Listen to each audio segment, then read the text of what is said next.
फडणवीस तो home minister तुमचा, त्यांनाच लावलेली आहे ही आग. ज्याप्रमाणे आपल्याकडे फडणवीसांनीच आग लावलेली आहे ही.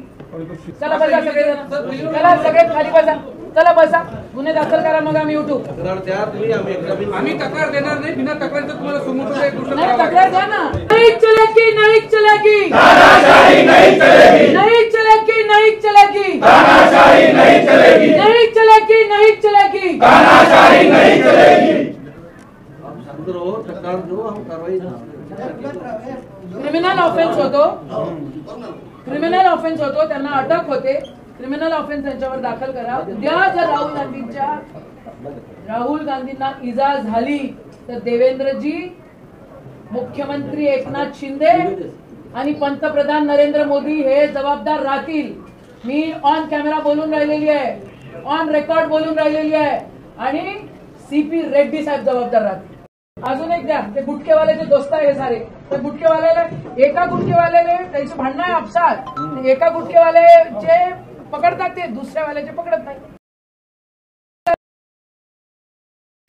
आणि ह्या ऑफिस मधनं होत आहे. एक गुटखेवाला याचा दोस्त आहे, दुसऱ्या गुटखेवाल्याचा धंदा नाही चालला पाहिजे म्हणून दुसऱ्याने पकडतात, एकाले नाही पकडत.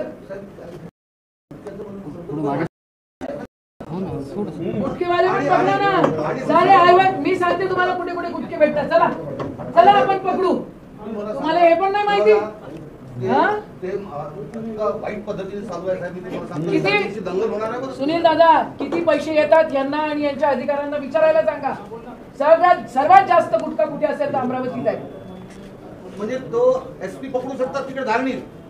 एसपीनी पण का पकडलं मी सांगते. एसपीनी याच्यासाठी पकडलं कारण यांचा आणि त्यांचा आणि जो मेन मालक आहे गुटख्याचा धंदा करणावाला, मला त्याचं नाव नका घ्यायला लावू, त्याच्यासोबत याचं भांडण झालं, त्याचा धंदा नाही म्हणून त्याला पकडलं यायचं सांगण्यावरनं. बटनेरा म्हणा, हे म्हणा, ते त्याचेच आहेत ना, आपले थोडी ना आहे. ते आपल्याला माहिती इलेक्शन मध्ये काय झालं. पढ़ते रहिए fight against criminal daily newspaper. आज की खबर में बस इतना ही। वीडियो को लाइक करें और चैनल को सब्सक्राइब कर लें, जिससे आने वाली वीडियो की नोटिफिकेशन आपको मिलती रहे।